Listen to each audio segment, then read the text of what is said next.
¿Por qué te preocupas tanto por los problemas que no duermes? Tu mente no descansa, tu cerebro se inflama y el miedo corroe tu corazón. El afán te ha atrapado en la ansiedad, destruyendo tu capacidad de enfocarte en Dios y su palabra. El mundo actual ha puesto tantas etiquetas a la ansiedad, ofreciendo salvarte del caos emocional con estrategias humanas y medicina que te llevarán a la dependencia y a hundirte cada día más, pues solo tocan los indicios, pero nunca la raíz del problema del corazón.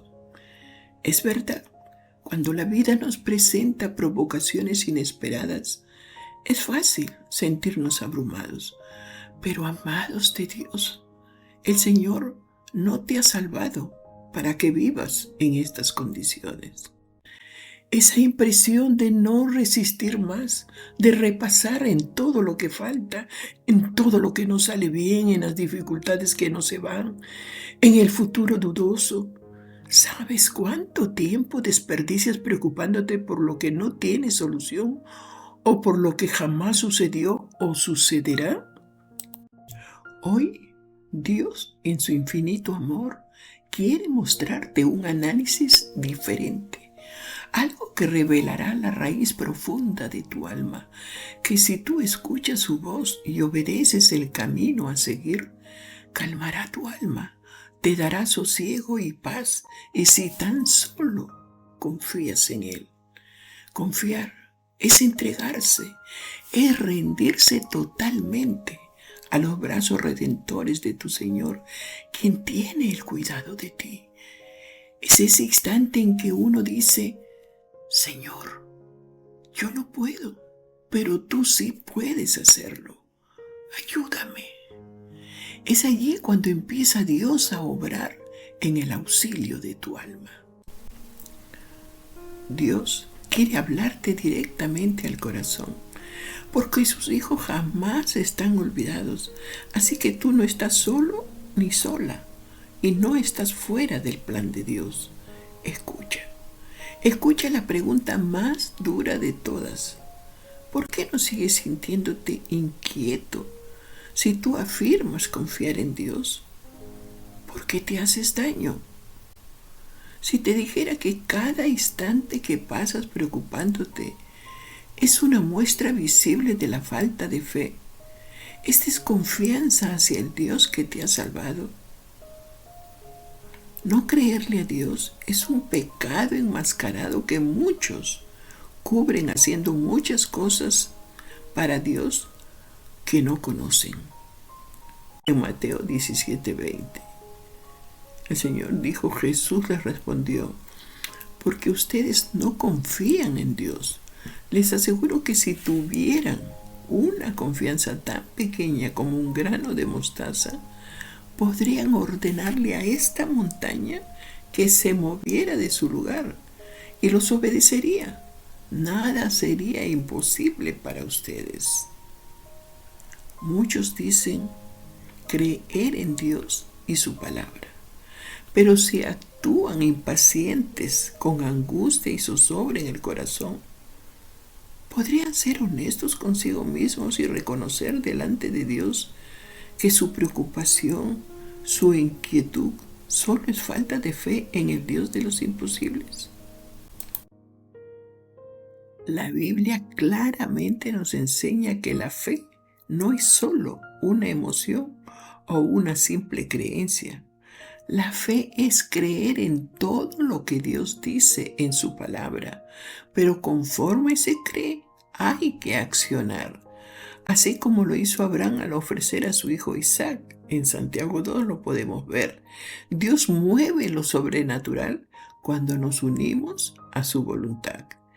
Piensa por un momento en la fe de Noé. Todos se burlaban de él.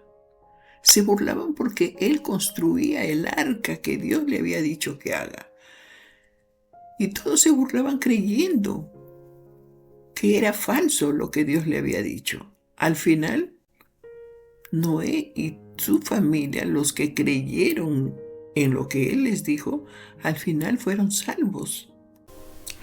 Amados del Señor, permítanme decir una verdad muy importante que necesitamos escuchar todos los cristianos. La raíz de la preocupación conlleva a la angustia y el afán. Esta preocupación ansiosa es la idolatría de tener el control de la propia vida. El creyente quiere certificar de que todo le salga bien, que nada se le escape de sus manos, pero la cruda realidad es que nadie tiene el control de todo, solo Dios. Cuando descubres tu realidad de que tú no tienes el control de tu propia vida, te envuelve el miedo y entonces la angustia llena tu alma y desesperas. Te sientes frustrado o frustrada. Tú no puedes controlar los sentimientos de las personas para que te amen. Tampoco puedes controlar tu seguridad en estos tiempos tan difíciles, tu ánimo o la dicha, la paz y el futuro, porque todo eso está en el control de Dios. Nadie puede sacar del corazón la idolatría de controlar la propia vida. La preocupación, la angustia, el afán, todo eso es uno solo. Le pongas el nombre que le pongas.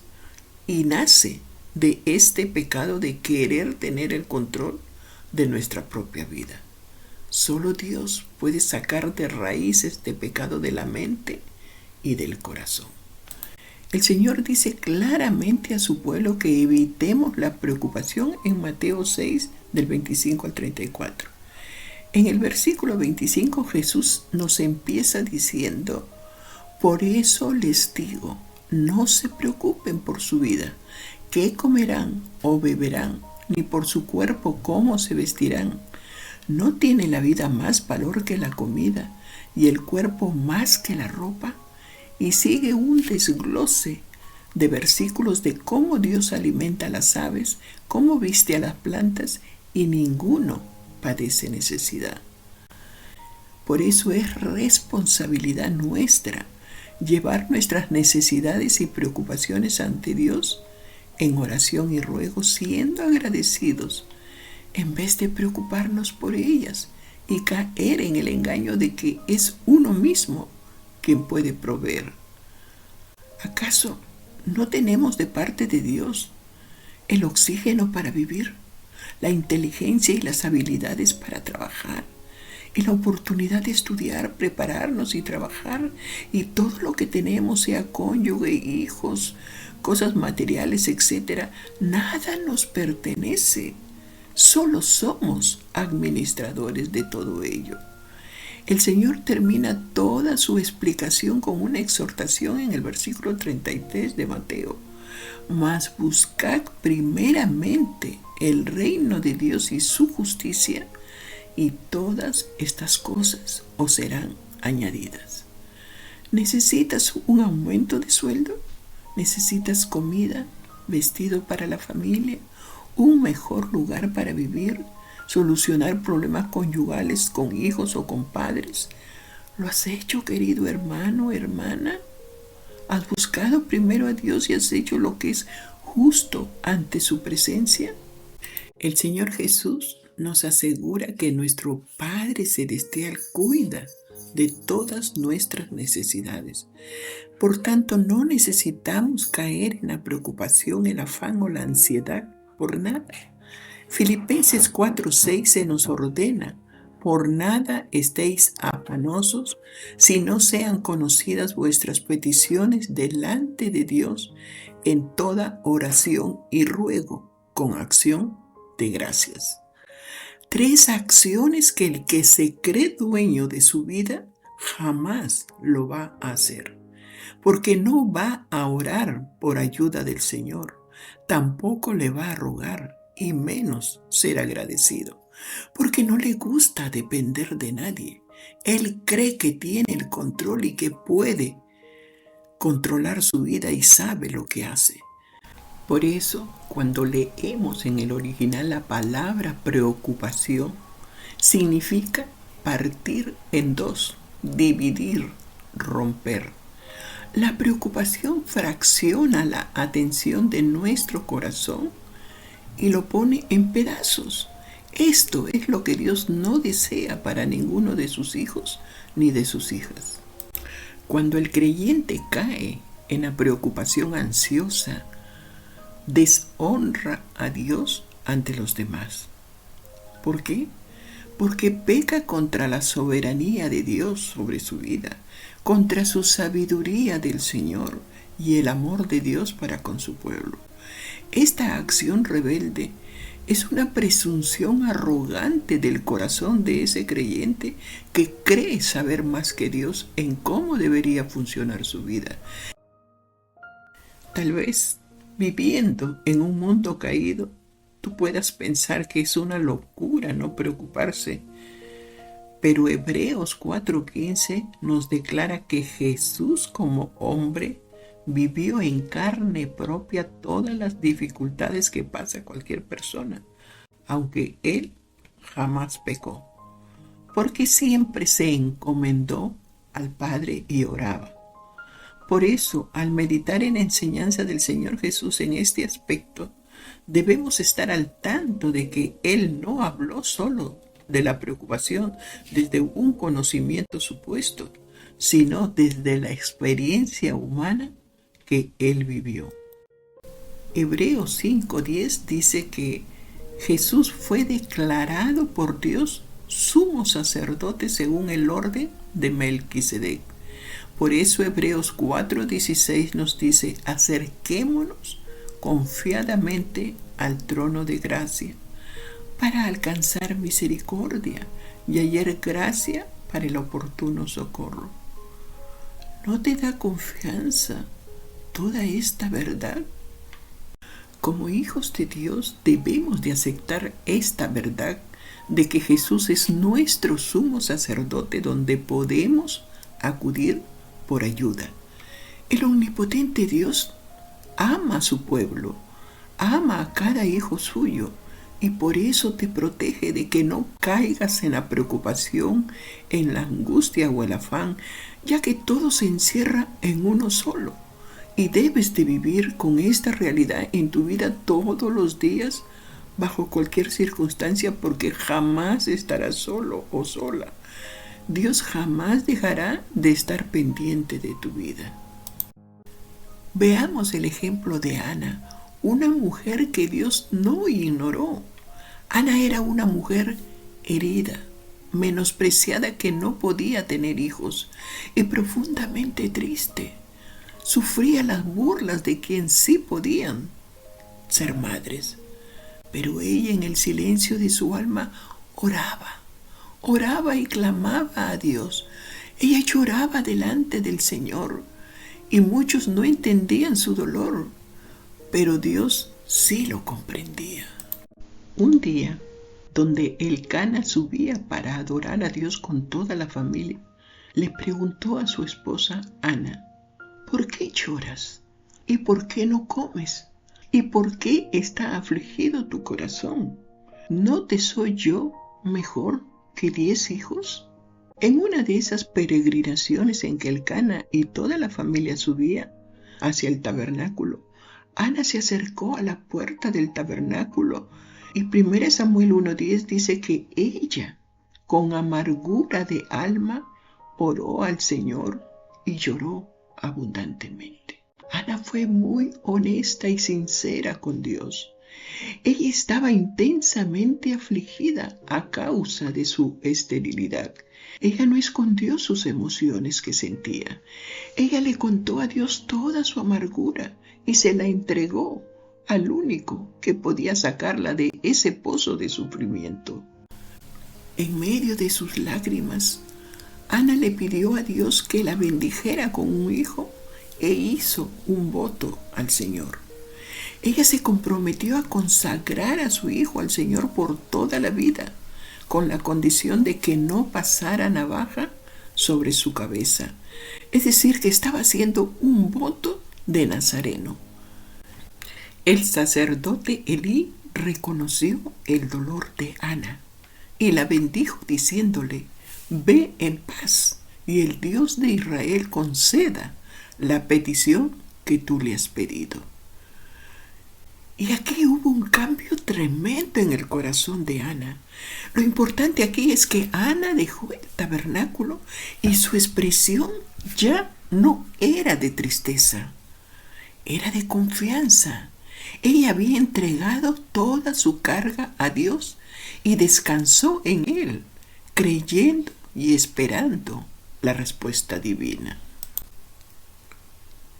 Pasado un tiempo, Dios se acordó de Ana y ella concibió un hijo al que llamó Samuel. Mientras aún era un niño, Ana confió a Samuel a los cuidados del sacerdote Elí en el tabernáculo. Dios no solo escuchó el clamor de esta mujer, sino que Dios transformó su vergüenza. Todos los vituperios que ella recibía los cambió en un testimonio potente hasta el día de hoy. Por eso, amados del Señor, cuando creemos todo cuanto Dios dice en su palabra y lo ponemos en acción según su voluntad, nuestra fe tendrá el poder de mover montañas, como lo dijo el Señor Jesús. No porque nuestra fe sea maravillosa, sino porque nos estamos conectando directamente con el poder de Dios que interviene en lo imposible. Ahí es donde sucede el milagro. ¿Cuál es la solución? ¿Qué debemos de hacer cuando hay temor, angustia por alguna preocupación que no nos da tranquilidad? En primer lugar, para atacar la idolatría del control que hay en nuestra vida y liberar nuestro corazón de preocupaciones, primero tenemos que ir a la raíz del problema interno. Todo este problema revela una verdad catastrófica de nosotros mismos. No conocemos al Dios que nos ha salvado. La ignorancia hace daño. ¿Por qué? Porque si tú no conoces a Dios como tu Padre fiel que te ama, que es el todopoderoso y misericordioso Dios con todos sus hijos, que Él te sostiene, te provee, te protege y siempre te guiará, y desconoces todo lo que Cristo ha hecho a tu favor como tu Salvador, que lo ha dado todo por tu vida, toda esa ignorancia te ha llevado a la oscuridad, alejándote del Dios vivo. El Señor nos llama a ser responsables en Juan 17:3 diciéndonos: y esta es la vida eterna, que te conozcan a ti, el único Dios verdadero, y a Jesucristo, a quien has enviado. Es un mandamiento conocerlo cada día en una relación con Él. Si no conocemos a Dios como nuestro proveedor de nuestra vida, ¿cómo podremos confiar en Él? Este es el único camino para libertar nuestro corazón ansioso. En segundo lugar, Primera de Juan 1:9 dice: si confesamos nuestros pecados, Él es fiel y justo para perdonar nuestros pecados y limpiarnos de toda maldad. Tenemos que pedir perdón a Dios por haberle ofendido, primero por no conocerlo, y eso nos ha llevado a no creerle a su palabra y rechazar su ayuda misericordiosa, haciendo de nosotros mismos un ídolo.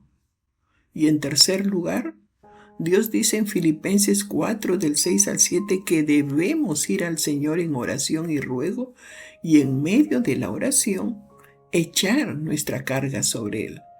Pero debemos ser agradecidos, porque en medio de todas esas circunstancias adversas, Dios nos revela en qué condiciones está nuestro corazón. Y también nos da a conocer que necesitamos aprender a conocerlo y aprender a depender de Él creyendo a su palabra. ¿Por qué? porque no hemos sido creados en Cristo para llevar cargas que nos alejan de la presencia de Dios y de su voluntad santa. Por eso, mis hermanos, el vivir según el consejo de Dios que nos da en Filipenses 4:7, podremos descansar mentalmente y tener paz en nuestra vida. Esa paz que sobrepasa todo entendimiento humano, que solo Dios la puede dar. Esa paz es la provisión de un Dios soberano y fiel que ahora es nuestro Padre a través de la redención de Jesucristo a nuestro favor. Estas palabras no son un simple ofrecimiento de Dios, es el auxilio poderoso del Creador del universo, del Dios que te ha creado en Jesucristo, del Dios que te ama. Y estoy segura que te ayudará en la prueba que tú estás viviendo. Ana sabía que Dios, en medio de sus dificultades, Él es el Dios de los imposibles, el Dios invencible y sabio Dios que protege y sostiene a todos sus hijos para seguir adelante. Esta mujer es la imagen de la fidelidad en la confianza, esperando en Dios. Y Dios quiere que todas sus hijas confiemos plenamente en Él, porque Él tiene un plan para cada quien. Esperemos. Ana desbarató la raíz de su preocupación que la llenaba de amargura. Ana entendió que al vivir angustiada, llorando ante el dolor que sufría constantemente, esa era la raíz de su problema. Ella no estaba viviendo como Dios es en realidad, ni ella como creyente del Dios soberano. Porque si Dios es el proveedor soberano de sus hijos, el vivir llorando angustiada no honraba a Dios, sino que lo desprestigiaba como su hacedor y buen Dios que la amaba y le proveía de todo. Por eso ella entregó su dolor, su esterilidad, su angustia y el deseo de tener un hijo, se lo pidió al Señor para poder entregárselo a Él en adoración. Eso liberó en su vientre el milagro imposible que Dios hizo en ella. El mundo te enseña muchos procedimientos, como la respiración, los ejercicios de pensamientos positivos o efectivos, todo con tal de contrarrestar lo que es la preocupación, lo que es la ansiedad o el afán. Pero la liberación del ídolo del control, donde está la raíz, siempre empieza en lo profundo del corazón y en caminar con la sana doctrina, porque Dios es nuestro proveedor soberanamente, y eso solo se logra con el poder del Espíritu Santo y nuestro sometimiento a conocer quién es Dios, confiando siempre en su provisión soberana. A su favor, Ana oró, expresando como un canto de gracias y honra al Señor. Esto es muy profundo, que revela el corazón de esta mujer al reconocer la gracia, el poder, la soberanía y la santidad de Dios sobre su vida. Un trozo de su oración es en 1 Samuel 2. Dice: mi corazón se regocija en el Señor, mi fortaleza en el Señor se exalta. Mi boca habla sin temor contra mis enemigos, por cuanto me regocijo en tu salvación. No hay santo como el Señor. En verdad, no hay otro fuera de ti, ni hay roca como nuestro Dios. No se jacten más ustedes con tanto orgullo, no salga la arrogancia de su boca, porque el Señor es Dios de sabiduría, y por Él son pesadas las acciones. Aún la estéril da a luz a 7, pero la que tiene muchos hijos desfallece. Cuando la inseguridad te ataca para traerte abajo, Dios, en su amor, llena tu corazón de seguridad. Dios bendijo a Ana con un hijo llamado Samuel, y éste llegó a ser el profeta de Dios. Y después que ella lo entregó al cuidado de Dios, ella, la mujer que no podía tener hijos, llegó a tener 5 hijos más. En Dios siempre hay restauración, nuevas fuerzas, paz verdadera y esperanza viva. Noé, David, José, Ana, el apóstol Pedro y Pablo, y todos ellos no vivieron angustiados, sino que vivieron confiados en aquel que había tomado sus vidas, que los había salvado, los había perdonado y los protegía paso a paso. ¿Por qué vivían así? ¿Por qué actuaban de esta manera? Porque sus vidas estaban centradas en el Señor su Dios. Gracias por estar aquí. Si este mensaje bendijo tu vida, compártelo a quien lo necesite y suscríbete al canal. Y recuerda, ser cristianos, redimidos por Cristo, no es simplemente decirlo, sino es vivir confiados en el amor y la provisión soberana de Dios para nuestra vida. Hasta un próximo video. Dios te bendiga.